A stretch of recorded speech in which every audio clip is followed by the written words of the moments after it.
¿sí? Maravillas. Estaba manifestando sus maravillas, estaba manifestando su poder, estaba manifestando su juicio, ¿sí? Etc. Entonces, eso es como ve Dios su manifestación, manifestaba su grandeza, su maravilla, su poder. O sea, para Dios eso no era plagas, porque no encontramos, hasta ahorita que hemos leído las plagas, ¿no? Sino encontramos las maravillas, la manifestación de Dios que se manifestaba, ¿sí? Que se manifestaba a los hombres en su concepto a través de esas plagas que hemos visto hasta aquí. Entonces, ya nos queda última, es la muerte de todo primogénito, que vamos a ver antes, vamos a ver el capítulo 12, porque esta muerte de los primogénitos que se avecina tiene un preámbulo antes, ¿no? Que es el capítulo 12, la institución de la Pascua, ¿sí? Y posterior a eso viene ya el anuncio que ya se había dado en el 11, que Faraón y su gente sabían ya cuál era la situación de que todo primogénito de las personas de Faraón y de los animales iban a morir, ¿sí? Como que hay una advertencia antes de la ejecución, y como hay un lapso de tiempo aparte de la Pascua que se estaba organizando, que se iba a instituir, como para que se entrara en reflexión, pero aún así ya esto estaba dado, ya Dios iba a manifestar su maravilla, iba nuevamente a manifestar su poder, pero ahora, ¿sí? Pero ahora lo iba a hacer, ¿sí? A través del hijo de Faraón, ¿ya? El primogénito, ¿no? ¿Sí? El primogénito, ¿sí? Recordemos que el hijo de Faraón era su primogénito, y para Dios, ¿sí? En este caso, Israel, ¿sí? Representaba qué cosa? También su hijo, ¿no? Su primogénito.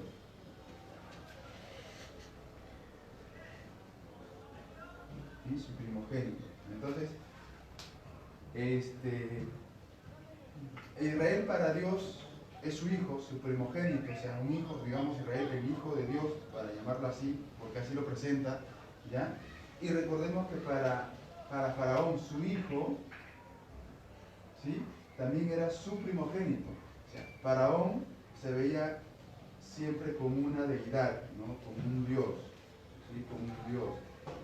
Entonces, su hijo, el hijo de Faraón, representaba también, digamos, el hijo de Dios, en el aspecto y en la cosmovisión de Faraón, ¿sí? Era su primogénito, era su hijo, el hijo de Dios Ra, y acá Israel, Dios lo representa y lo señala como mi primogénito, mi hijo, a quien debería el Faraón dejar ir, ¿sí? Ahora el asunto acá es la primogenitura, ¿no? Es decir, ¿cuál de estos, ¿sí? dioses, en este caso el dios Ra, o el dios de los judíos, el dios de los hebreos, es el dios de la vida, ¿no? Es el dueño absoluto de la persona, del ser humano, de la vida? Entonces aquí encontramos ya que Dios va a ejecutar esa maravilla final, ¿sí? Para Israel las maravillas, para Dios las maravillas, pero para Faraón y su gente era una plaga, era una peste, ¿sí? Que ya Dios lo muestra después de la institución de la Pascua. Esto es como haciendo, digamos, una introducción para poder entrar al tema que vamos a tratar de la institución de la Pascua, y después ya la 10ª señal de primogenitura, muerte de los primogénitos. Entonces vamos al capítulo 12, ¿sí? Capítulo 12, las instrucciones que da Dios en el capítulo 12 para la institución de la Pascua. Vamos a leer quizá no todo hasta el 14, ¿sí? Después lo vamos a desarrollar por versículos. Dice: habló Jehová a Moisés y a Aarón en la tierra de Egipto, diciendo: este mes os será principio de los meses para vosotros. será este el primero en los meses del año. Hablar a toda la congregación de Israel diciendo, en el 10 de este mes, tómese cada uno un cordero según las familias de los padres, un cordero por familia. Mas si la familia fuere tan pequeña que no baste comer el cordero, entonces él y su vecino inmediato a su casa tomarán uno según el número de las personas conforme al comer de cada hombre. Haréis la cuenta sobre el cordero. El animal será sin defecto, macho de un año. Lo tomaréis de las ovejas o de las cabras, y lo guardaréis hasta el día 14 de este mes, y lo inmolará toda la congregación del pueblo de Israel entre las 2 tardes. Y tomarán de la sangre y lo pondrán en los dos postes y en el dintel de las casas en que lo han de comer. Aquella noche comerán la carne asada al fuego, panes sin levadura, con hierbas amargas lo comerán. Ninguna cosa comeréis de él cruda, ni cocida en agua, sino asada al fuego, su cabeza y sus pies y sus entrañas. Ninguna cosa dejaréis de él hasta la mañana, y lo que quedare hasta la mañana lo comeréis en el fuego. Y lo comeréis así, ceñidos vuestros lomos, vuestros calzados en vuestros pies, y vuestro bordón en vuestra mano, y lo comeréis apresuradamente. Es la Pascua de Jehová. Pues yo pasaré aquella noche por la tierra de Egipto, y heriré a todo primogénito en la tierra de Egipto, así de los hombres como de las bestias, y ejecutaré mis juicios en todos los dioses de Egipto, yo Jehová. Y la sangre os será por señal en las casas donde vosotros estéis, y veré la sangre, y pasaré de vosotros, y no habrá en vosotros plaga de mortandad cuando hiera la tierra de Egipto. Y este día os será en memoria, y lo celebraréis como fiesta solemne para Jehová durante vuestras generaciones, por estatuto perpetuo lo celebraréis. Amén. Entonces, vamos a ver ya el elemento de la Pascua, o sea, las instrucciones que Dios da. Ahora, hasta el momento son instrucciones. Todavía las familias no están degollando nada, no están pintando los dinteles ni los postes de su casa. Simplemente están recibiendo instrucciones de cómo va a ser esta Pascua, ¿sí? Y de cómo deberían hacerlo, digamos, al pie de la letra, cumpliendo las instrucciones de Dios, ¿sí? Aquí la institución de la Pascua conlleva obediencia, ¿sí? Es decir, hay patrones que en este caso el pueblo tenía que seguir fielmente y obedecer estas instrucciones que Dios le está hablando, en este caso a Moisés, y Moisés se va a dirigir al pueblo. Entonces, encontramos ahí en el versículo 1, dice habló Jehová a Moisés y a Aarón en la tierra de Egipto, ¿sí? Siempre Dios manifestándose, siempre Dios revelándose, siempre Dios hablando a Moisés y a Aarón, que en este caso Aarón era la boca de Moisés y Moisés era como un Dios para Faraón. Así Dios lo había dispuesto. Ya lo hemos visto nosotros en la negativa de Moisés, que no quería ir y él dijo: no puedo hablar, no soy hombre de fácil palabra, soy tartamudo. Y entonces Dios le puso a Aarón para que fuese su boca, y Moisés se constituyó como un Dios para, le revelara, lo dicho de Dios a Aarón, y pueda hablar. Entonces encontramos acá que entonces Dios habla a Moisés y a Aarón, ¿sí? ¿Dónde? En la tierra de Egipto, ¿sí? En la tierra de Egipto. Es decir, que Dios no le está limitado a un espacio, a un tiempo, a un espacio geográfico, hermano. Dios nos puede hablar y Dios va a seguir hablando, y Hebreo dice que Dios ha hablado de muchas maneras y a través de los tiempos, y el Señor no se ha dejado sin testimonio, ¿sí? Entonces sus testimonios hablan por Él.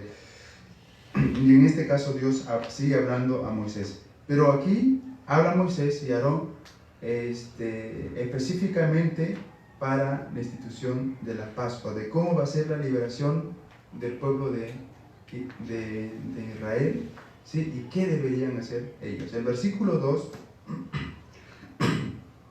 dice: este mes será principio de los meses, para vosotros será el primero de los meses del año, ¿sí? Cuando nosotros vemos y revisamos el calendario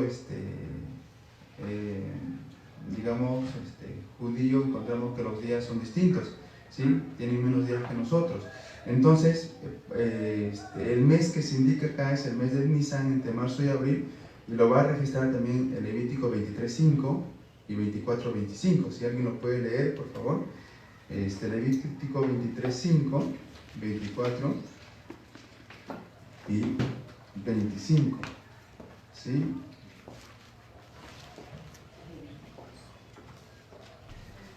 ¿23:5? Sí, 23:5 y después 24 y 25. 23:5. En el mes primero, el día 14 del mes, al anochecer, es la Pascua del Señor. Que aquí ya, desde aquí, digamos que se fija en este capítulo 12 de Éxodo, ya se vuelve una práctica, ¿sí? Ya es una obligación, porque el versículo 14 termina diciendo, el versículo 14 es un estatuto perpetuo que se debe seguir haciendo siempre. El 24 y el 25, por favor, hermano. Amén. 24-25. ¿Amén? Sí. ¿Versículo o...? Sí, versículo 23 de Levítico. Ok. Capítulo 23, 24 y 25. Ok, dice, capítulo 23, versículo 24. Habla a los hijos de Israel y diles, en el séptimo mes, el primer día del mes, tendréis día de reposo, un memorial al son de trompetas, una santa convocación. No haréis ningún trabajo servil, pero presentaréis una ofrenda encendida al Señor. Mire, todas estas fiestas, como la institución de la Pascua, eran, digamos, celebraciones al Señor, y la debían hacer así. Entonces la Pascua aquí es ya un hito ahí para el pueblo de Israel. Era una celebración lo que tenían que hacerlo permanentemente, constantemente, ¿sí? Después vamos a ver un poco la aplicación de esta Pascua para nosotros, a la iglesia.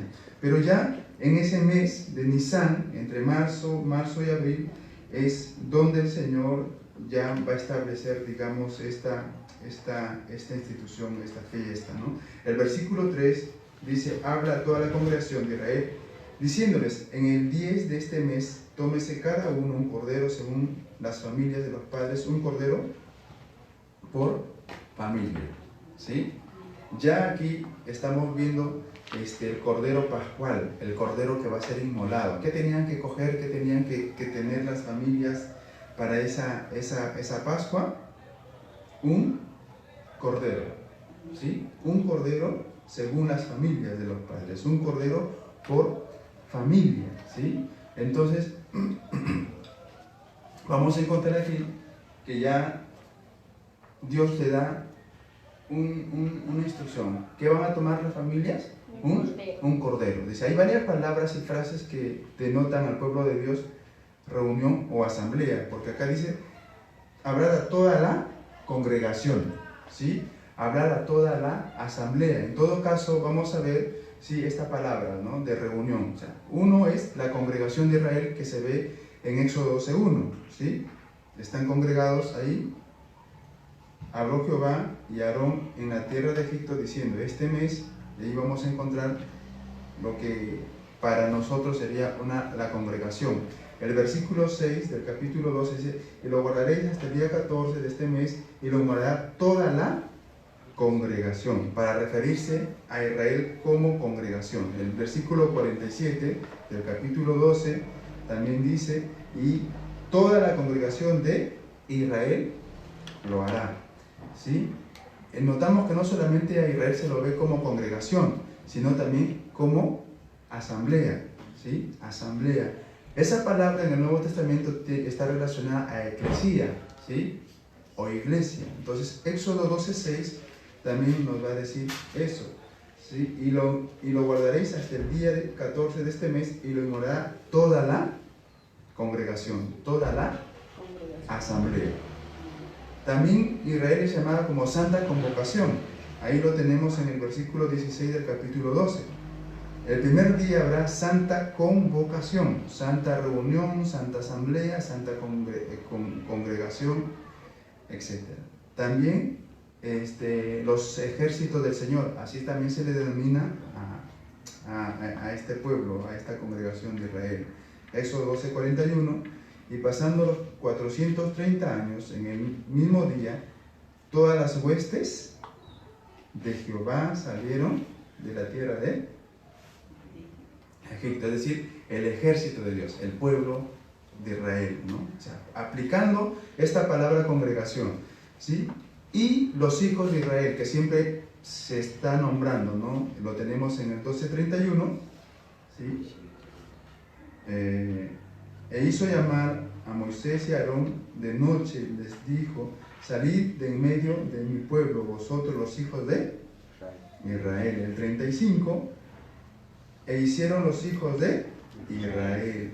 El 42, versículo 42, dice: es noche de guardar para Jehová, para haberlos sacado en ella de la tierra de Egipto. Esta noche deben guardarla para Jehová todos los hijos de Israel. El 50 también nos dice: así lo hicieron todos los hijos de Israel. Y el 51 también nos habla: y en aquel mismo día sacó Jehová a los hijos de Israel. Para tener la connotación de esta palabra congregación, ¿sí? Cuando hacemos nosotros también ya un análisis, por ejemplo, de esta congregación en el Nuevo Testamento, se aplica también a la iglesia, porque la convocatoria, la asamblea, ¿sí? Se aplica a esa palabra que nosotros tenemos como eclesía.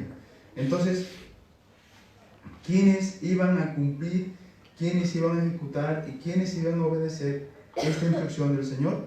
Toda la congregación, ¿sí? Toda la santa asamblea, todo el ejército del Señor, todos los hijos, en este caso, de Israel, ¿sí? Todo ese grupo de hebreos, de israelitas que estaban ahí en Egipto, ¿sí? El día 10 para los egipcios lo dividían en el mes en 3 grupos de 10 días cada uno. Entonces, le he puesto ahí solamente como para una información, ¿sí? Pero lo que quise resaltar aquí era la congregación de Israel. O sea, estaba dirigido las instrucciones a ellos, ¿sí? A ellos. Como para nosotros también, o sea, Dios nos ha dejado instrucciones en las Escrituras, ¿no? ¿Para qué? Solamente para mirarlos, observarlos, ¿no? O sea, es para obedecerlos, ¿no? Y aquí vamos a ver en este capítulo 12 que la obediencia es lo que va a marcar, ¿sí? En Israel su redención, su salvación, ¿sí? El versículo 4 dice: mas si las familias, obviamente después de esto tenían que tomar, o sea, toda la congregación tenía que tomar un cordero, ¿sí? Pero acá nos dice de un cordero, todavía no nos especifica más qué características tenía que tener este cordero, pero debían tomar un cordero, ¿sí? Versículo 4 dice: mas si la familia fuere tan pequeña que no baste para comer el cordero, entonces él y su vecino inmediato a su casa tomarán según el número de las personas, conforme al comer de cada hombre. Haréis la cuenta sobre el cordero, ¿sí? Entonces, ya tenemos aquí en el versículo 12, ¿no? Un cordero por familia, ¿no? Entendemos aquí también acerca, Dios siempre provee para los necesitados. Alguien puede haber tenido quizá escasez ahí y tenía que compartir el cordero con la familia inmediata, más cercana, ¿sí? Es como que las familias hoy a veces tienen papá, mamá y un hijo, ¿no? Comerse un cordero es bastante, ¿no? Un cordero de 1 año, ¿no? Ya es grandecito y es bastante, no se puede comer, así que tenían que comerlo ahí, no le iban a dejar nada, inmediatamente ahí, o sea, no era para guardar al siguiente día, no, en ese momento. Entonces, si la familia era pequeña, los miembros de la familia eran pequeños, tenían que compartir con los demás, ¿no? Y aquí podemos sacar también un aprendizaje, ¿no? Que si nuestro cordero pascual para ya en la enseñanza del Nuevo Testamento, aquí se está tipificando a Cristo, tendríamos que compartir también con nuestro vecino inmediato, ¿no? De ese Cordero Pascual que representa a Cristo, ¿no? Nuestro Señor.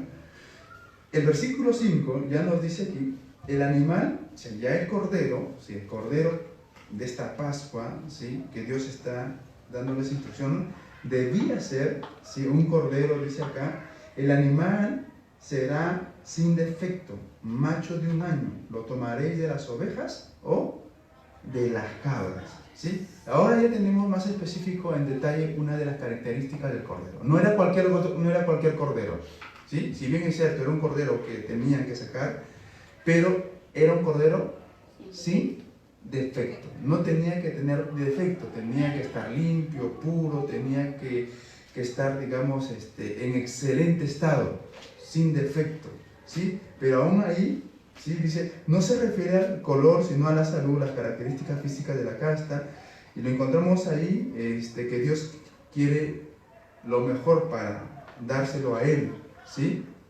Un cordero sin ningún defecto. Aquí vamos a ver que debemos darle a Dios lo mejor que tenemos, sin culpa, inocente y irreprensible. ¿Sí? Era un cordero que estaba en toda su perfección. Si nos remontamos nosotros al Nuevo Testamento, vamos a encontrar que ahora nosotros somos un sacrificio para Dios, ¿verdad? Y un sacrificio, digamos, vivo, limpio, que es el culto verdadero que se le ofrece al Señor, ¿sí? Y ahí pues el Señor dice, y el Salmo va a decir, ¿quién subirá al monte, al templo de Jehová? Dice, limpio de manos y puro de corazón, el que no ha elevado en su alma cosas vanas. Entonces nos encontramos ya que aquí este cordero sí debe ser sin defecto, sin defecto. ¿Alguien puede leer por favor Levítico 1:10? Levítico 1:10. Vamos a leer algunos textos, no todos. Si su ofrenda para el holocausto eres del rebaño de la oveja o de las cabras, muchos sin defecto lo ofrecerá. Macho sin defecto lo tenía que ofrecer, ¿no? Entonces, ¿cómo está nuestra ofrenda a Dios, por ejemplo? ¿Cómo ofrecemos nuestras vidas a Dios? ¿No? Era sin defecto. De 1 año. Los rabinos dicen que en hebreo esto significa que debía haber nacido en el transcurso del año anterior, no que tuviera exactamente esa edad. Eso es lo que dice. Nosotros entendemos que aquí Dios dice macho de 1 año, es decir, en ese proceso en todo caso, ¿sí? de ese año que ha nacido, ¿no? Uno que no tiene ningún defecto. Entonces, ese cordero tenía que ser sacrificado. El versículo 6, y lo guardaréis hasta el día 14 de este mes, y lo inmolará toda la congregación del pueblo de Israel entre las 2 tardes, ¿sí? Y lo guardaréis. Esta palabra guardar, ¿sí? En Éxodo 16:23 encontramos también en el número 19:9, significa básicamente cuidar, observar, ¿no? Cada familia debe elegir un cordero o cabrito sano y alimentarlo con atención y cuidarlo por un periodo de un tiempo, es decir, de 10 días al día 14 del mes.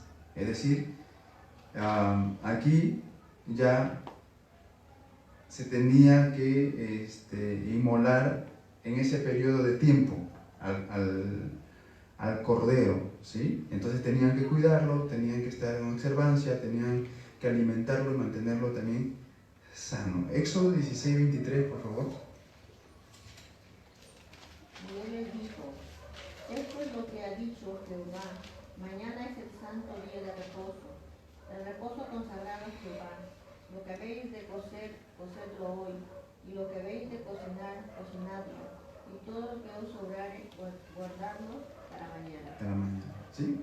Esa es la instrucción ya para guardar más de lo necesario en el maná, ¿no? Entonces, aquí pues entonces tenemos ya que tenían que cuidar este cordero antes de que pueda ser degollado, porque lo que tenían que hacer en ese lapso de tiempo, como nos marca, y lo haréis hasta el día 14 de este mes, y lo inmolará toda la congregación, ¿sí? Entre las 2 tardes, ¿no? En un espacio de 2 noches, ¿no? Algunos dicen que esto se refiere en las últimas horas de la tarde, ¿sí? Otros dicen que se refiere al tiempo entre la puesta del sol y la aparición de una estrella para los samaritanos.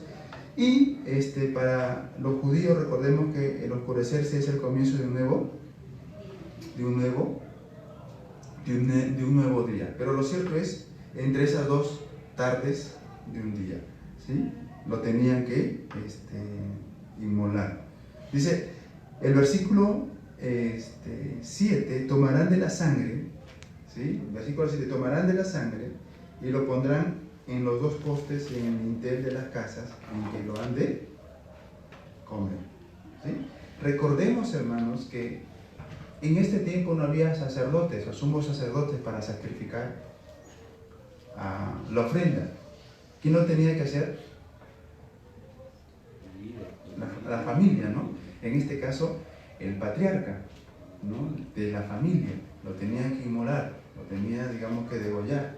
Entonces, mire, que si vamos a ir pensando un poco en el Nuevo Testamento, ¿sí? Encontramos ya que a nosotros la iglesia, Dios nos dice que somos un pueblo escogido, un real sacerdocio, ¿no?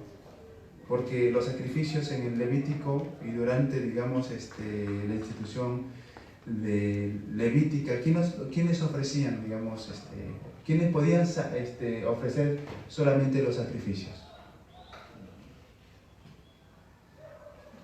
El sumo sacerdote.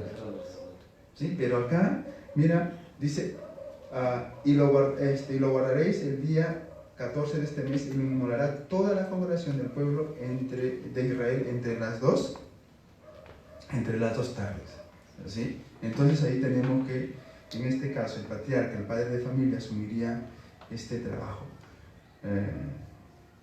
El versículo 7, entonces, encontramos, tomará de la sangre y lo pondrá en los 2 postes y en el dintel de las casas en que lo han de comer. En ese tiempo no había sacerdotes, esto era un asunto familiar, requería de una respuesta de fe. Cada familia debía actuar según la palabra de Dios dicha por medio de Moisés. Más adelante la sangre fue señal como la parte del animal que representa la vida, y la vida en este caso ya le pertenece a Dios. Miren que cada familia, el asunto aquí era familiar, ¿sí? La redención que Dios constituye la Pascua era familiar, ¿sí? Era familia. Por eso que en el capítulo 1, cuando me comenzó nuestra enseñanza de Éxodo 1 y 2, hablamos acerca de el proyecto de Dios. No es, digamos,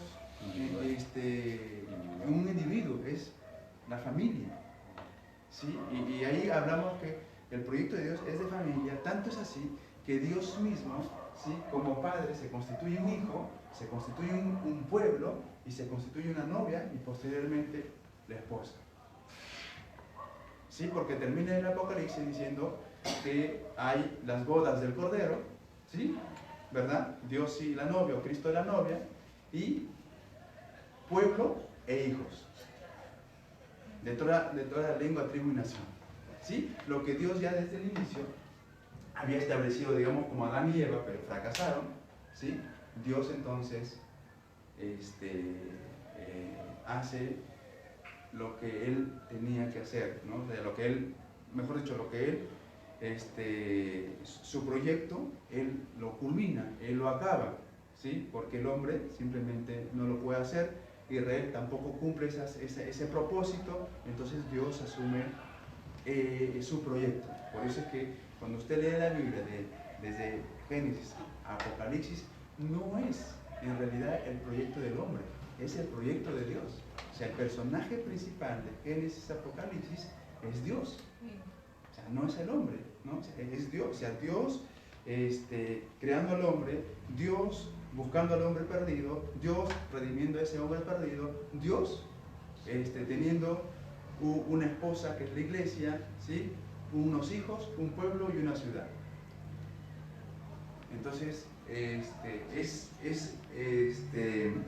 digamos, si queremos saber quién es el actor principal, es Dios, ¿no? Es Dios. Es Dios Padre, es Dios Hijo, es Dios Espíritu Santo. Entonces tomarán la sangre, dice, lo pondrán en 2 dinteles, ¿sí? Dice aquí, y lo pondrán en los 2 postes y en el dintel de las casas que lo han de comer. Esto se relaciona con una creencia en el umbral de una casa, ¿no? Que era sagrado, ¿sí? Entonces, la puerta, ¿no? El poste, el umbral, ¿sí? Para la creencia era que ese poste, ese umbral era sagrado, ¿no? Entonces la palabra mesusa, palabra hebrea que significa poste de la puerta, ¿no? Fueron colocadas en el poste derecho de la puerta, digamos, esa señal de sangre, ¿no? Para que el mensajero del Señor pase y no destruya y no mate, ¿no? Dios liberó por su palabra, pero el pueblo tenía que obedecer, colocar la sangre sobre los postes y en el dintel, y el pueblo de Dios debe seguir obedeciendo su palabra. Es decir, la instrucción ya estaba ahí, la instrucción ya estaba dada. ¿El pueblo qué tenía que hacer? Obedecer. Y ahí seguimos hablando y viendo acerca de la soberanía de Dios, ¿sí? La soberanía de Dios, en que Dios es poderoso, puede hacer Él lo que quiere, cuando quiere, como quiere, Él lo puede hacer. Pero encontramos aquí en estas instrucciones que Dios da al pueblo, que Dios soberano, ¿sí? Hace que también su pueblo participe de este asunto de redención, ¿sí? Porque aquí el pueblo hace un trabajo, ¿sí? Hace un trabajo y sigue las indicaciones del Señor. O sea, aplica fe. O sea, la redención aquí que vemos es fe, obediencia, ¿sí? Al mandato, a las instrucciones del Señor, ¿sí? El dintel se refiere a la tabla de arriba de una pequeña ventana sobre la puerta, ¿no? Sí. Tenían que pintar el poste y el dintel de esta casa de cada familia. Ahí encontramos también la importancia de las familias. O sea, mira, para Dios la familia es importante. Por eso que la pauta en Deuteronomio es: oye Israel, Dios es uno, ¿sí? Pondrás en tu corazón, etc. ¿Y le enseñarás a quién? A tus hijos, cuando estás en el camino, andando en casa, etc. Incluso ahí los hijos de los padres tienen la obligación de enseñarles también a sus hijos. Si no queda solamente en que el padre enseñó al hijo, sino a los hijos que tienen hijos, que para los padres son los nietos, también deberían hacerlo. ¿Sí? Ese es el mandato del Señor. El versículo 8 dice: y aquella noche comerán la carne asada al fuego, panes sin levadura, con hierbas amargas, lo comerán. Carne, esto muestra que no era una ofrenda por el pecado en realidad, sino que lo deberían comer, ¿sí? Comer. Y vamos al Nuevo Testamento. En el Nuevo Testamento el Señor dice: esta es mi carne, comer y beber. El que no come mi carne no tiene vida, dice, ¿no? Y el que no bebe mi sangre, toma, ¿no? Entonces, ya vamos entendiendo aquí el asunto también de nuestra cena del Señor, ¿no? En el Nuevo Testamento. Pero es la carne del cordero que tenían que comer, ¿sí? Que tenían que hacerla, que tenían que ser parte, que el cordero tenía que ser parte de ellos, ¿sí? Al comer usted un alimento, el alimento se hace parte de usted. Los nutrientes, ¿sí? Hacen que su organismo tome más energía. O sea, es parte de usted. Lo que está diciendo el Señor es, en el Nuevo Testamento: come mi cuerpo. Es decir, haz que Cristo, que Jesús, el Hijo, se haga parte de nosotros, viva en nosotros, sea la esencia que esté en nuestras vidas. Por eso que el Señor lo va a representar muy bien, que somos templo del Espíritu Santo de Dios. Pablo va a decir del Espíritu de Cristo. O en Gálatas va a decir, el apóstol, es que Cristo se muestre en ustedes. Entonces, sea la representación de esa vida impregnada en el pueblo. Para nosotros también, la vida de Dios impregnada en nosotros. Es un misterio, un Dios grande que no quepa en el universo, pero sí está en nosotros. ¿Sí? Está ahí. ¿Cómo entender eso? Bueno, ahí aplicamos la fe, porque la racionalidad, ¿sí?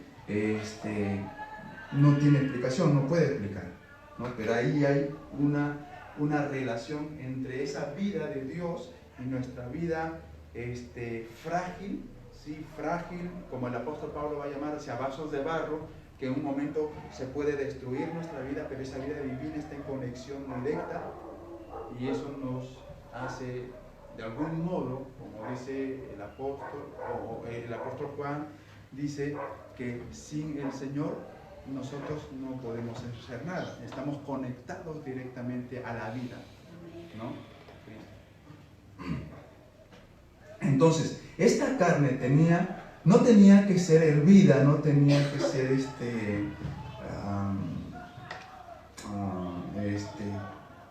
tostada, sino dice asada, ¿sí? Una carne asada.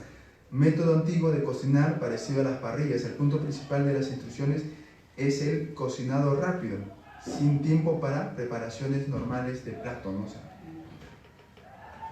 ¿Sí?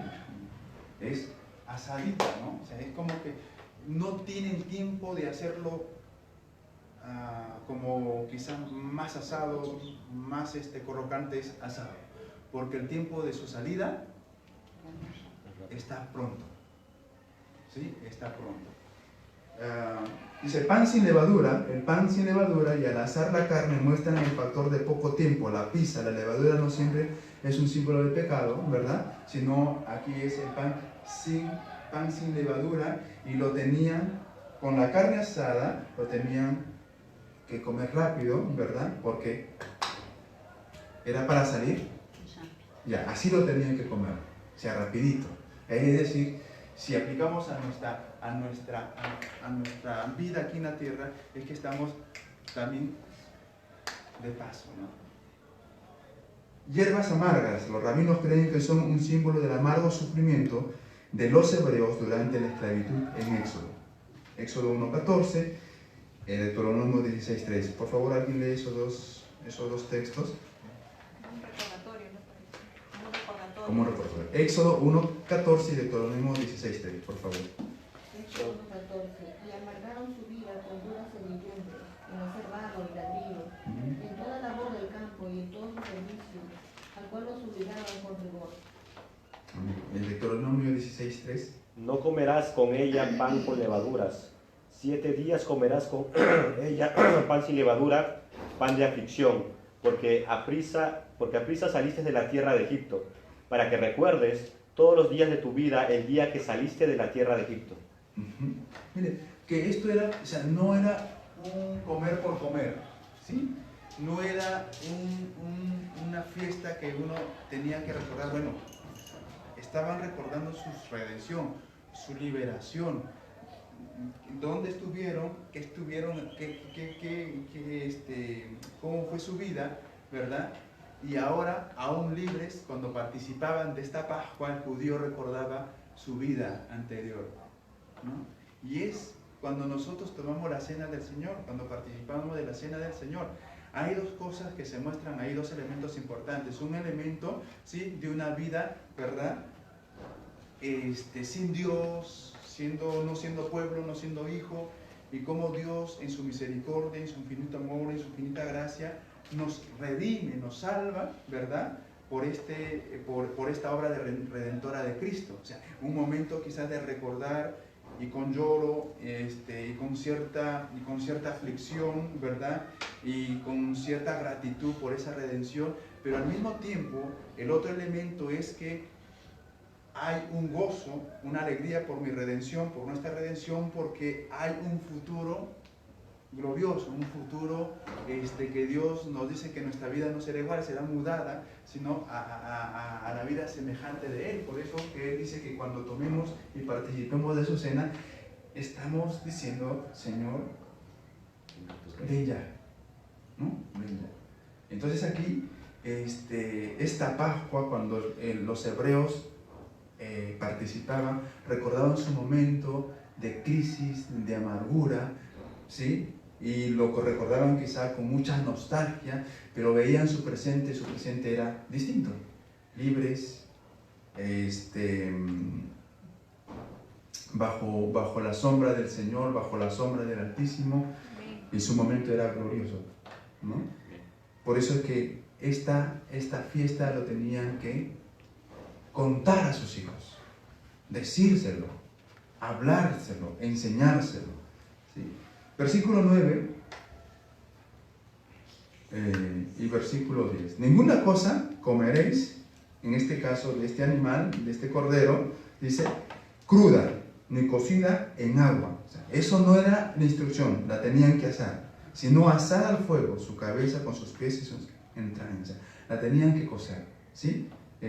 Sino asar al fuego, ¿sí? No era cocida o hervida el agua, era asada al fuego. La instrucción era esa, ¿sí? Ninguna cosa dejaréis de él hasta la mañana, y lo que quedare hasta la mañana lo quemaréis a fuego. No se podía ya el resto comer. Más o menos la enseñanza del maná. El maná se recogía una porción por día. O sea, no podía recoger para guardar para el día siguiente, ¿sí? Porque se dañaba. Y era cuestión también, como aquí, era asunto de fe, de creer que el Dios a quien me sacó con mano fuerte sigue siendo el Dios que siempre me está proveyendo, ¿sí?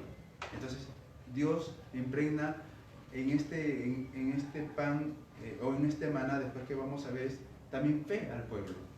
Y el único día que deberían recoger el doble de la ración era el día previo a la Pascua, previo al día del reposo. de reposo. Entonces, ahí sí era doble porción, porque al día siguiente ya no tenían que recoger nada. Entonces, miren, bueno, para terminar ya, miren Dios cómo a su pueblo le va impregnando de fe, de confianza, ¿sí? Porque en el desierto ellos no tenían nada, porque cuando había problemas en el desierto, ¿qué pasaba? ¿A dónde volvían? Atrás. Éramos esclavos, pero teníamos bastante comida, ¿sí? Pero aquí en el desierto, Dios simplemente, ¿qué está haciendo con el pueblo? Quitando todo pensamiento que no se encaja al pensamiento de Dios. ¿Sí? ¿Sí, hermanos? Sí, iba a mencionar que en este versículo inicia los mandamientos del Señor con respecto a la dieta de Israel, ¿no? Que luego vemos en Levítico qué es lo que deben comer y no comer, es una de las cosas. Otro, bueno, y aparte que es saludable, ¿no? En aquella época recuerdo haber leído que era muy común que los sacerdotes de otras religiones, sacerdotes paganos, lo que hacían era comer la carne cruda y tomar la sangre del sacrificio a los dioses, que para ellos era poder, ¿no? Aquí también se muestra un contraste de ellos, que eran casi todos, la mayoría, con el pueblo de Israel, que tenía indicaciones específicas de cómo realizar el sacrificio y cómo comerlo, ¿no? Claro, porque aquí este cordero, digamos, creo que al inicio lo anuncié, que aquí, digamos, era que Dios tomaba, digamos, este asunto como la sangre está la vida, ¿no? Y, digamos, Dios, en este caso el pueblo de Israel, el Dios era el dueño de la vida. Y si la sangre, digamos, en este caso representaba la vida, entonces las instrucciones eran claras ahí para el pueblo. O sea, no podían comerse o la sangre beberse o hacerlo diferente. Tenían que seguir las instrucciones. O sea, las instrucciones de Dios que le da al pueblo, no solamente en cuestión de comer, porque esto no solamente es una comida, si le llamamos así, cotidiana, tenía trascendencia, ¿sí? Pero en este caso las instrucciones que da Dios, no solamente en el comer, no solamente en las leyes, hace que se diferencien totalmente de los demás pueblos, incluso en el asunto de guerra. Cuando hay un asunto de guerra, las instrucciones son claras para Israel. Dice, cuando tú vas a la guerra, dice, si hay árboles que tienen frutos, semilla, no las cortes, no las dañes, solamente corta árboles que no tienen semilla. Lo otro es, si el pueblo se rinde, ya no ejerzas presión. O sea, toda la modalidad, digamos, para que Israel también haga guerra, ¿no? O luche con otros pueblos. O sea, en Levítico hay bastante instrucción en cuanto a eso, ¿no? Entonces, eso hace una diferencia entre un pueblo o de otros pueblos con el pueblo de Dios. Ahí se nota claramente el gobierno teocrático del Señor, ¿no? Incluso también, justamente lo que menciona de las guerras, también habla en la parte de Levítico, también menciona el tema del sonar de las trompetas, qué significa el significado de cada uno, y eso lo establece Dios mismo. Sí, es que Dios va dando instrucciones, ¿sí? Incluso cuando se establece reyes, ¿sí? Los reyes también tienen instrucciones de Dios, ¿no? Instrucciones de Dios. Algunos que las fijan, que las toman, y otros no, ¿sí? Por eso es que cuando entramos, por ejemplo, a David, cuando censa al pueblo, ¿sí? Él no debería haberlo hecho. Él lo hace, impulsado por sí mismo, y después cuando Dios le dice, bueno, mira, va a haber castigo para ti, ¿no? Vas a caer en la mano de tus enemigos. Hay tres castigos, la segunda no me acuerdo, pero la tercera es o mi juicio. Y David dice, bueno, yo apelo a tu juicio, ¿no? Porque aparte de tu juicio, tú eres un Dios de misericordia. ¿Sí? Pero ahí está la forma, ¿no? Si no sigue las instrucciones, obviamente va a haber un asunto de juicio, de castigo, ¿no? Y aquí las instrucciones están muy claras, ¿no? O sea, ninguno cosa dejaréis de él hasta mañana, ¿no? Y si quedaba, la tenían que quemar, ¿no? El versículo 11, la prontitud para viajar. Dentro de una casa normalmente no se usaban las sandalias, ¿no? Pero en este caso, en el versículo 11 dice, comeréis así, ¿sí? Entonces en la Pascua del Señor, esta cena se preparaba y se comía deprisa porque los egipcios pronto expulsarían a Israel de su tierra. La última plaga del Señor fue muy devastadora, ¿sí? Contra las familias egipcias, contra los dioses egipcios, contra la sociedad egipcia. Dios verá la sangre sobre el dintel y los postes de la puerta, y su agente de muerte pasará sin entrar a este hogar, ¿no? La Pascua del Señor, entonces, representaba el comer deprisa porque iban a salir. O sea, nosotros estamos también aquí de pasada, ¿sí? De pasada. Y el Señor lo que estaba haciendo es que esta Pascua que representaba este Dios ya estaba muy pronto ahí abajo, ¿no? Entonces, por eso que se contrasta con la venida del Señor, ¿no? Porque también, o sea, cuando tomamos lo que es la cena, es un contraste a que estamos prontos a poder irnos con Él, ¿no? Y anunciamos un poco eso, ¿no? La venida de esta, la venida sí. Es que hay enseñanza, ¿no? Cuando uno lee el Antiguo, por eso el apóstol dice que todo lo que está en el Antiguo es una enseñanza para nosotros. Sí, la Pascua del Señor, banquete de sacrificio doméstico, recibe varios nombres. En Éxodo 12, 11 y 27, Levítico 23, 5 y número 28, 16 es la Pascua del Señor, enfatizando el hecho de que pasó de largo y protegió los hogares marcados con sangre en la puerta. Nuevamente hogares, nuevamente familias. ¿Sí? 2. Éxodo 12 a 27, un sacrificio de la Pascua al Señor. El énfasis recae sobre el cordero que se está dedicando al Señor. ¿Sí? Entonces, Cristo, nuestro cordero pascual, dedicado a Dios por nuestros pecados, por nuestras rebeliones. 3. Éxodo 34-25, el sacrificio de la fiesta de la Pascua. Utiliza el término como un título para la misma fiesta, ¿no? Nota 1. Según el diccionario ilustrado de la Biblia, la palabra Pascua viene del término hebreo Pesaj, que a la letra significa pasar por alto o encima, y figurativamente preservar, mostrar misericordia. Eso es lo que hizo Dios con su pueblo, mostrar misericordia. Y eso es lo que ha hecho Dios con nosotros. Nos ha mostrado misericordia. Porque si no es por su misericordia, por su amor, por su bondad, por su gracia, el profeta Jeremías en su libro de Lamentaciones dice, ¿no? Si no hubiese sido por su amor, por su gracia, ya hubiésemos sido consumidos. ¿Sí? Y es por ese favor, por esa gracia del Señor que el pueblo obtiene aquí redención, ¿sí? Y nosotros como iglesia también. El versículo 12 Pues yo pasaré aquella noche por la tierra de Egipto y heriré a todo primogénito en la tierra de Egipto, así de los hombres como de las bestias, y ejecutaré mis juicios en todos los dioses de Egipto. Yo, Jehová. Aquí ya no es Moisés con su vara. Aquí ya no es Moisés y Aarón. El que iba a encargarse de esto, y está en primera persona, yo, Jehová, yo, el Señor, yo, el Dios de los dioses, me voy a encargar.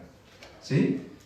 Ahí encontramos en Éxodo 12 al 13, que es Dios que va a encargarse de este asunto, ¿no? Dios mismo actuará, los dioses de Egipto no pueden actuar y no pueden proteger. Todo primogénito va a morir, va a ser muerto, ¿no? Este juicio fue selectivo. Recordemos que los egipcios habían estado matando a todos los niños varones hebreos durante años. También se consideraba al hijo de Faraón como un dios, el hijo de Dios Sol, Ra, así como su padre, ¿sí?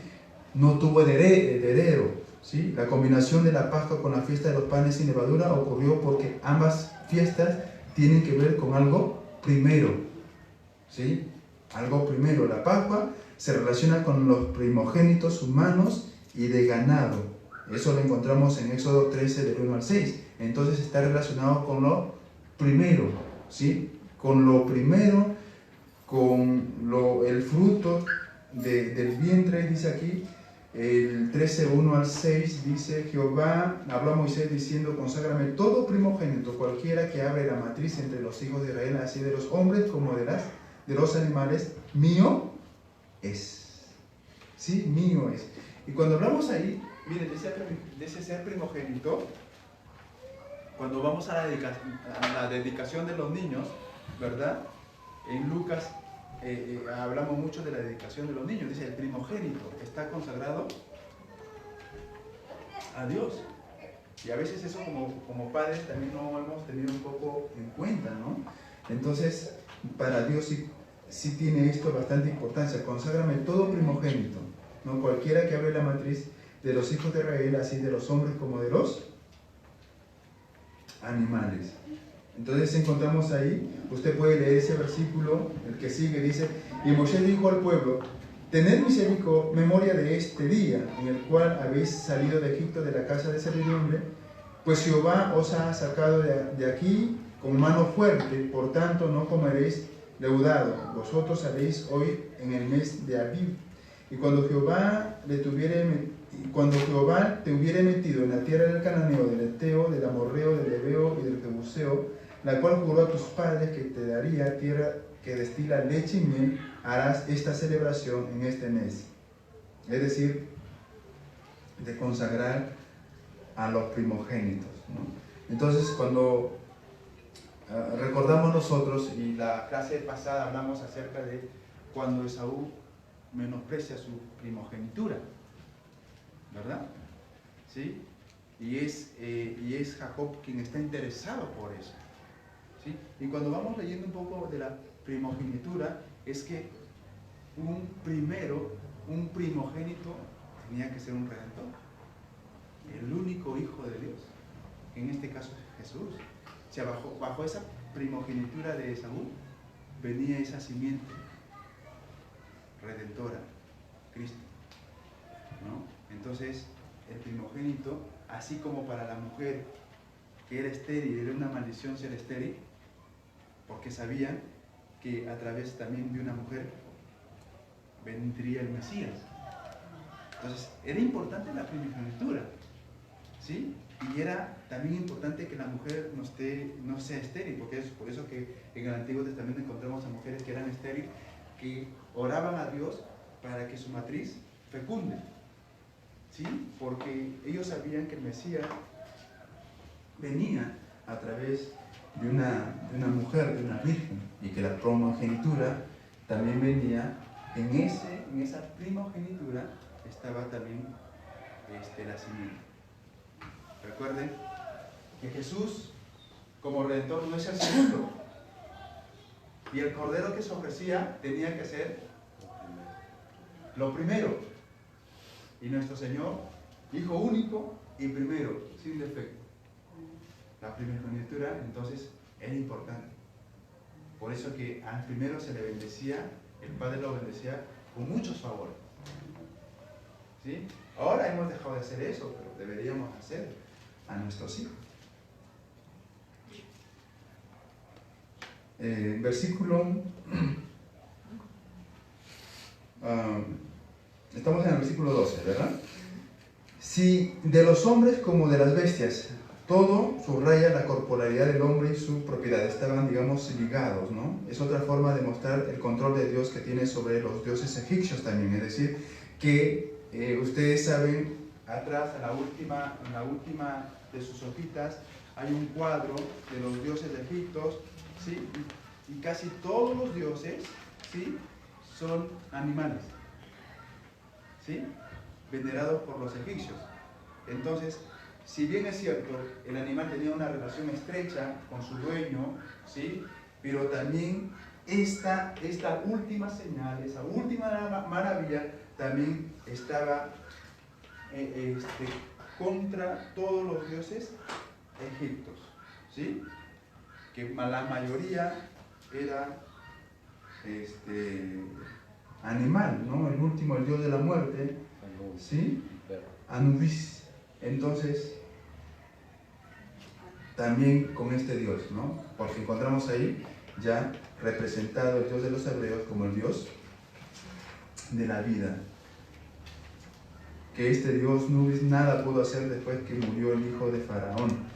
Ejecutaré mis juicios en todos los dioses de Egipto. Cada plaga tenía que ver con un dios egipcio. La muerte de los primogénitos tenía que ver con la idea de que el faraón era hijo de Ra, el dios, el sol. También su hijo primogénito se atribuía esa pretensión. Yo, el Señor, el Dios de Israel, es Dios, mientras que los dioses egipcios son llamados Elohim, es decir, solamente dioses.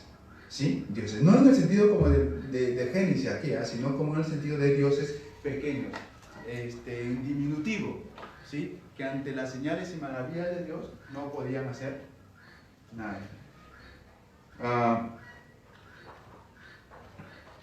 Éxodo 12:13, ¿sí?, dice: y la sangre os será por señal en las casas donde vosotros estéis, y veré la sangre, pasaré de vosotros, y no habrá en vosotros plaga de mortandad cuando hiere la tierra de Egipto.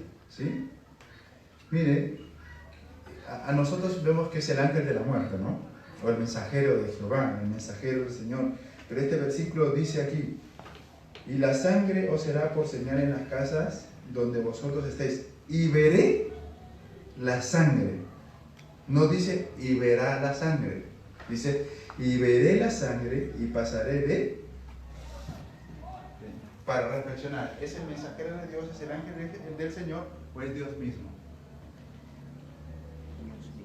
Es Dios mismo. Es Dios mismo, porque de Dios es la vida. ¿A quién debemos temer? Dice en Mateo, ¿no? ¿A que malte el cuerpo solamente o a que también mate?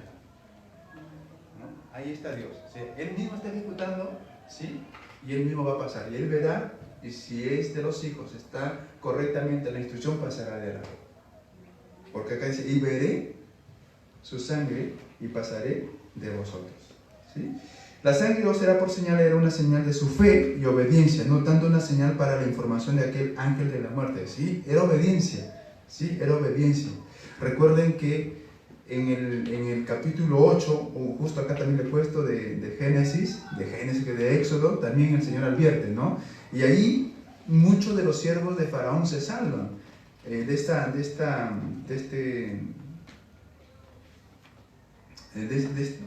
8.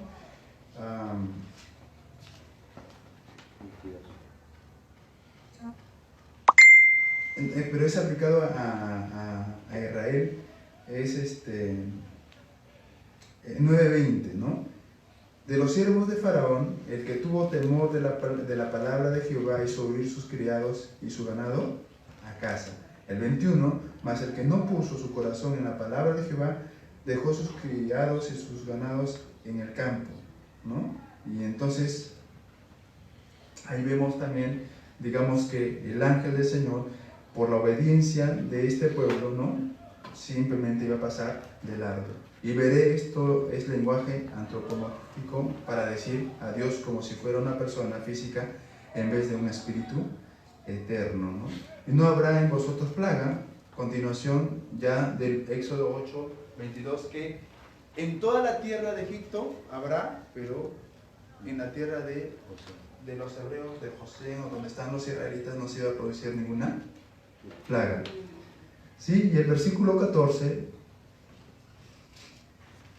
este día os será en memoria y lo celebraréis como fiesta solemne para Jehová durante vuestras generaciones, por estatuto perpetuo lo celebraréis, es decir, para siempre. Israel deberá recordar lo que Dios hizo a su favor. Deben enseñar a los hijos cada año sobre estos eventos y su importancia. Todo queda, hermanos, mira, todo queda en asunto de familia. Esa redención que Dios obró a favor de Israel, tenía que recordarlos en familia y enseñárselos a sus hijos. La pregunta es, ¿cuánto de nosotros, de nuestra redención, le enseñamos a nuestros hijos? A lo mucho decimos, Dios nos salvó. Amén. Pero ¿cómo le enseñamos? Porque ellos recordaban su pasado. O sea, la nueva generación recordaba o era enseñada de cómo estaban viviendo o cómo vivieron en su pasado en Egipto. Y cómo ahí, en ese pasado horrible de esclavitud, Dios intervino, los salvó, los rescató. Entonces, era una enseñanza. Y esto dice, será en memoria y lo celebraréis como fiesta solemne a Jehová. Y un estatuto perpetuo para siempre. ¿Sí? Deuteronomio 4.9 y alguien, Deuteronomio 4.9 y 10 y alguien Deuteronomio 6.7, por favor. Ahí vamos a encontrar este memorial, esta fiesta, que no solamente era un recordar, sino que también era una enseñanza para la familia. Deuteronomio 9, 4 al 10 y Deuteronomio 6, 7, 20, 25. Amén. Deuteronomio 4, 9 al 10. Por lo tanto, ten cuidado. Ten mucho cuidado de no olvidar nada de todo lo que tus ojos han visto, que no se aparten de tu corazón en ningún momento de tu vida. Al contrario, enséñales esto a tus hijos y a los hijos de tus hijos. Aquel día que estuviste delante de Jehová tu Dios en Horeb, Jehová me dijo, reúne al pueblo para que yo les haga oír mis palabras, las aprenderán para que me teman todos los días que vivan sobre la tierra y para que las enseñen a sus hijos. Amén. Mire que esta no solamente era una Pascua, una fiesta, que tenía que seguir instrucciones y obedecer, digamos, la familia, sino era generacional. ¿Sí? La tenían que enseñar, ¿sí? La tenían que recordar. El día que te pregunte tu hijo, dice también Deuteronomio, te tendrás que decir, la tendrás que explicar. Deuteronomio 6, 7, 20 al 25. 6, 7. Sí, y los versículos 20 al 25. Y diligentemente las enseñarás a tus hijos, y hablarás de ellas cuando te sientes en tu casa, y cuando andes por el camino, y cuando te acuestes, y cuando te levantes. El 20 al 25. Cuando en el futuro tu hijo te pregunte, diciendo, ¿qué significan los testimonios y los estatutos y los juicios que el Señor nuestro Dios nos ha mandado? Entonces dirás a tu hijo, éramos esclavos de Faraón en Egipto, y el Señor nos sacó de Egipto con mano fuerte. Además el Señor hizo grandes y temibles señales y maravillas delante de nuestros ojos contra Egipto, contra Faraón y contra toda su casa, y nos sacó de allí para traernos y darnos la tierra que Él había jurado dar a nuestros padres. Y el Señor nos mandó que observáramos todos estos estatutos y que temiéramos siempre al Señor nuestro Dios para nuestro bien y para preservarnos la vida como hasta hoy. Y habrá justicia para nosotros si nos cuidamos en observar todos los mandamientos delante del Señor nuestro Dios, tal como Él nos ha mandado. Miren su redención, que tenía que ser enseñable a los demás. La pregunta para nosotros es, ¿cuánto de nuestra redención es enseñable para nuestros propios hijos? Porque tenemos un pasado, no un pasado bonito, no un pasado que Dios nos ha sacado ahora nos ha hecho hombres y mujeres nuevos. Ahí dice, el día en que tu hijo te pregunte, ¿qué significa esto? El día que tus hijos te pregunten, oye, ¿por qué sirves a Jesús? ¿Por qué sirves a Dios? ¿Por qué Cristo es importante en tu vida? ¿Por qué tienes que vivir así como Cristo? ¿Qué le vamos a decir? ¿Qué le diremos?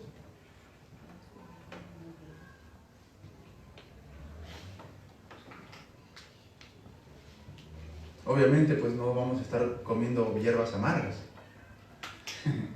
¿no? Pero sí tenemos que enseñar, porque nuestros hijos nos están preguntando. Cuando son pequeños, ¿qué significa esto? Cuando están grandes, ¿qué significa? Tenemos que darle una respuesta y tenemos que enseñar. Nota 2. Posteriormente, los rabinos declararon que el evento anual era solo la cena de la Pascua, sin poner sangre en los postes de la puerta, ¿no? La recordaron. Probablemente en la cena del Señor estaban recordando ese momento, ¿no? Porque la cena ahí era la cena de la Pascua, con Jesús y sus discípulos.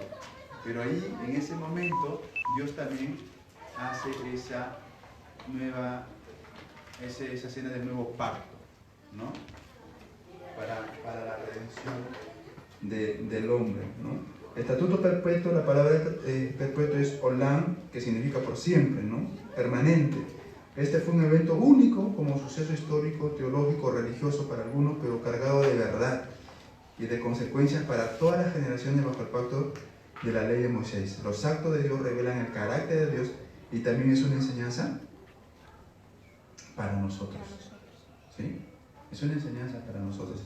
Todo lo que Dios hace, amén, no es solamente para nosotros. Miren que cuando hemos leído Deuteronomio capítulo 6, versículos 7, 20 al 25, la enseñanza que hemos venido hablando es que en nuestra Biblia es plagas, ¿no? O juicios, ¿verdad? En el pensamiento, incluso para la enseñanza para sus hijos, ¿qué decían? Maravillas y señales poderosas de Dios. Entonces, tenemos que enseñar a nuestros hijos y que lo que Dios nos ha establecido, digamos, a su pueblo a través de esta Pascua, ¿sí? Para saber que el único quien redime, quien salva, ¿sí? Es Dios. Pero al mismo tiempo, Dios hace que el hombre participe de eso. O sea, ¿cómo explicarlo? Podemos tener buenas horas de poder explicarlo, hacer un esfuerzo de comprender eso, ¿verdad? Simplemente encontramos que le hace partícipe. En su soberana gracia también le hace partícipe. Entonces, por eso es que cuando hemos leído Deuteronomio, encontramos ahí, ¿sí? En el versículo final, creo que es del 25, para ir concluyendo ya esta enseñanza, dice, y tendremos justicia cuando cuidemos de poner por obra todos estos mandamientos delante de nuestro Dios, o de nuestro Señor, como Él nos ha mandado. O sea, nuestro trabajo también es cuidar, ponerlo por obra, que no se nos escape descuidarlos, ¿no? Con el propósito que tengamos, ¿qué cosa? Justicia de Dios, ¿no? Muy bien, hermanos, hasta aquí algunas preguntas, aportes. Hay algún estudio de por qué esta Pascua se tuvo que hacer antes de, o en el mismo Egipto, y por qué no de repente hacerlo como una primera celebración después de haber ganado su libertad. Bueno, Dios, estaban esclavos en Egipto, ¿sí? Ahí era la razón de celebrarlo, ¿no? O sea, porque estaban saliendo o iban a salir de un pueblo que no era su pueblo y que no era una promesa de Dios que se quedasen ahí. Eran esclavos. Y en ese pueblo que eran esclavos, Dios tenía que manifestar su poder, como ya lo venía diciendo, ¿no? O sea, a través del faraón, y en este Egipto tenía que demostrar su poder, que él era Dios, para salvar a su pueblo, ¿no? Y ahí tenían que haber, y ahí es donde Dios instituye su Pascua. ¿Sí? Es Dios, si vamos al Nuevo Testamento, es Dios donde instituye, por decirlo así, su redención acá, en el mundo del hombre, ¿no? Para que no se piense que es por mi obra, ¿sí? Por lo que yo puedo hacer, es que alcance salvación, sino en el propio mundo del hombre es Dios quien puede alcanzar al hombre. ¿Sí? Y en ese mundo de Egipto es donde Dios manifiesta todo su poder, toda su gloria para salvar a su pueblo. También se podría hacer una comparación, ¿no? Porque igual acá cuando celebramos la cena del Señor, lo celebramos en este mundo, ¿no? Ya cuando nos iremos para allá, o sea, Dios nos va a recoger, ya solamente serán las bodas del Cordero. Sí, pero bueno, hay una promesa, ¿no? Que tomaremos la cena con nuestro Señor. Él dice así, esto lo tomaremos allá también. Obviamente que ya no será como que digamos, ven Señor, ven, ¿no? Sino será una celebración porque estaremos con el mismo Señor y Él nos estará sirviendo. Una distinta, yo creo, ¿no? Sí. Porque claro, nos estará sirviendo. Es como que ya el judío, cuando estaba en tierra, digamos, de que fluía leche y miel, solamente la Pascua era un recuerdo del momento. En este momento, ahorita, era comérselo, ¿sí? Rapidito, porque tenían que salir, ¿sí? En el otro momento era simplemente un recordar, un tiempo donde esto me llevaba a mi vida de esclavitud, de amargura, pero viendo mi momento era un tiempo de alegría, de regocijo. Y el versículo que hemos leído de Deuteronomio 6, 7, 20 al 25 habla de que su justicia del Señor, su redención se ha aplicado en nosotros. Pero ahora esa justicia, esa redención tiene cierta connotación en que yo tengo que ahora guardar sus estatutos, sus leyes, sus decretos para que su propia justicia del Señor se siga aplicando a mi vida. Ya no estando en Egipto, ya no estando en el mundo, sino estando en Él, en su reino, en su pueblo, en la tierra que Él había prometido, ¿no? Lo mismo se aplica para nosotros si queremos hacer una implicación. O sea, estamos en el mundo, no somos de este mundo, Dios nos ha redimido, ¿verdad? Y si nosotros guardamos sus mandamientos, sus estatutos, lo que dice Juan, si me améis, guardéis mis mandamientos. Y dice más aún, yo le amaré, mi Padre le amará y nos manifestaremos, ¿verdad? O sea, es decir, si los mandamientos de Dios son guardados con perfección por nosotros, Dios va a aplicar siempre su justicia en nuestra vida. Pastor, entendiendo un poco que eso fue en el tiempo de Moisés, un mandato que tenían que ellos hacerlo. Hoy en día a veces se malentiende cuando se dice que vivimos en el tiempo de gracia, ¿no? Y ya no bajo la ley. Y a veces pasamos por alto